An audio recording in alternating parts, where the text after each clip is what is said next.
Qu'on y croit ou pas, qu'on y aspire ou non, le XXIe siècle balbutiant vit une révolution. Non pas celle sanglante des siècles passés, libératrice ou oppressive, mais celle d'un système qui, incapable de continuer à se projeter vers l'avenir, a fait un tour sur lui-même.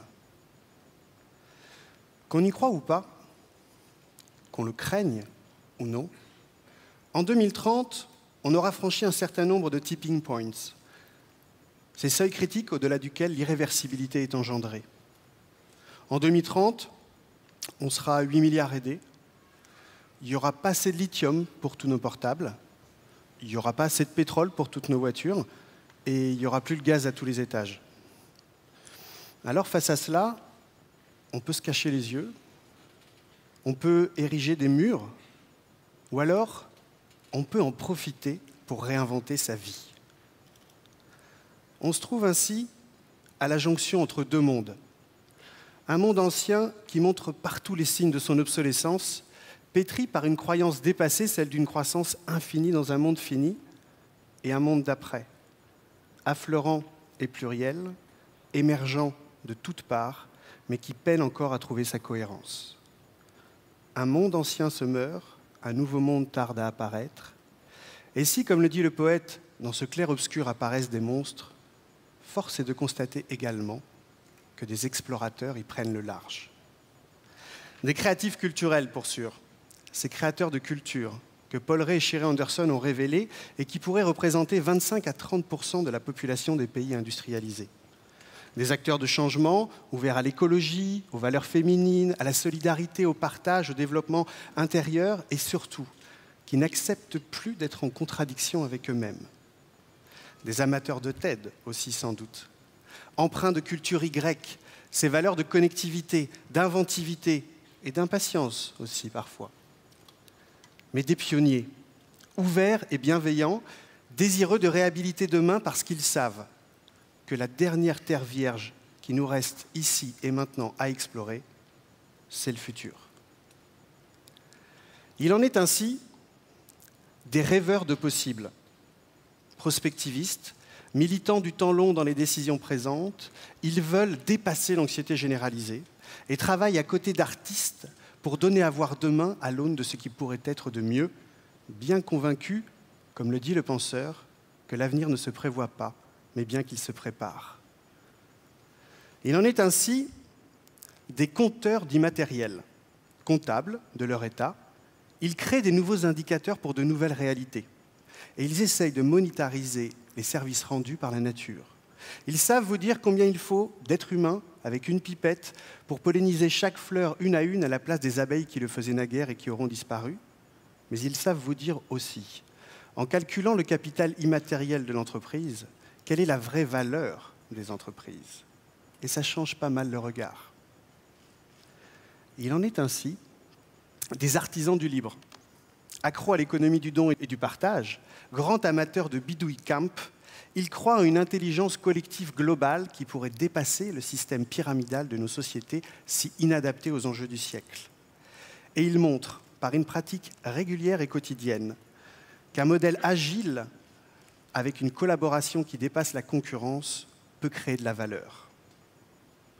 Il en est ainsi des transitionneurs qui, s'inspirant des techniques pour lutter contre la dépendance toxicologique, sèvrent actuellement des centaines de villes dans le monde de leur dépendance au pétrole et montrent chaque jour que sans le pétrole, on peut inventer une vie heureuse d'être ensemble. Il en est ainsi encore du détour opérateur, accompagnateur de chemin de traverse, nouveau pédagogue. Comme à TED, il croit que l'expérience de la connaissance est plus importante que la somme des connaissances elles-mêmes. Et il propose à des voyageurs volontaires du siècle qui vient d'aller explorer les souhaitables, jalonnant le parcours d'inspiration pour faire d'une formation une transformation. Sans le savoir, ces détours opérateurs, ces transitionneurs, ces artisans du libre, ils forment une confrérie une confrérie de conspirateurs positifs. Chaque jour, ils ont le courage d'aller expérimenter au-delà des cadres, au-delà des disciplines, au-delà des corporations. Comme au temps des découvertes, ils affrètent des caravelles pour aller dépasser l'existant. Et comme au temps des découvertes, ils galèrent à trouver un Laurent le Magnifique, à convaincre une Isabelle de Castille, à montrer aux mécènes potentiels que peut-être ils sont la réalité de demain. Mais ils partent, ils voyagent, ils essaient et ils reviennent, les cales pleines de curiosité, et ils partagent, que ce soit un échec ou un succès. Optimistes offensifs, ils luttent contre la sinistrose par l'exemple et ont décidé de passer de l'incantation à l'incarnation du « je veux que ça change » à « je suis porteur du changement ». Avec une philosophie qui déstresse tout le monde, au pire, ça marche. Il y a 10 ans, on les dégageait du sérieux des mondanités et des discussions en les qualifiant d'utopistes.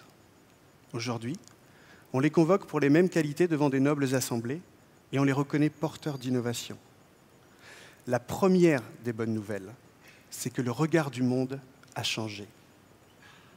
La deuxième des bonnes nouvelles, c'est vous qui allez l'annoncer. Imaginez dans votre réalité, dans votre quotidien, dans votre expérience du temps présent. Est-ce que vous vous sentez de partager votre voiture, votre canapé et vos idées? Est-ce que vous vous sentez tous les jours un peu plus profondément réinventer votre métier? Est-ce que vous vous sentez capable de vivre mieux avec moins? Si vous sentez une de ces 3 réalités, je vais vous demander de vous lever et de rester debout.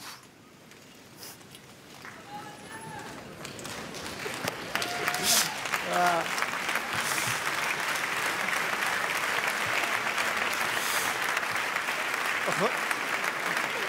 La bonne nouvelle, c'est vous. La bonne nouvelle, c'est que tout ceci n'est pas une fable. C'est une nouvelle révolution et que bien loin d'être esseulé, vous êtes la preuve que nous sommes légion. Merci à vous.